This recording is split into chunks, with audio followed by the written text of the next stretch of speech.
Welcome to the Genius Factory. Enjoy the video. Start by confirming the precise reason Azure Latch blocked your access.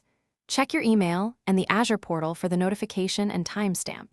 Collect your subscription ID and tenant ID immediately for the appeal. Download activity logs and take screenshots showing the block within 24 hours. Note any error codes and include the exact dates and IP addresses seen in the logs. Organize this evidence into a single folder to attach to your support request. File an official support request from the Azure portal using your account. Provide subscription ID, tenant ID, error codes, and copies of the collected logs.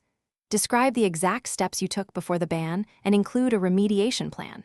Request escalation if the issue impacts production systems or revenue. Ask for case number and estimated response time in writing. Expect an initial Azure support reply within 48 to 72 hours after submission. After receiving guidance, implement the recommended fixes and document each step.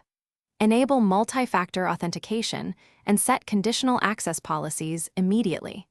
Increase logging and retain audit logs for 90 days to prove compliance. Monitor failed sign-ins and alerts daily for 2 weeks to show stability.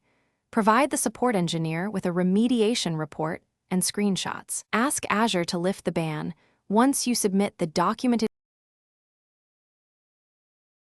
Thanks for watching. If you found this helpful, don't forget to like and subscribe.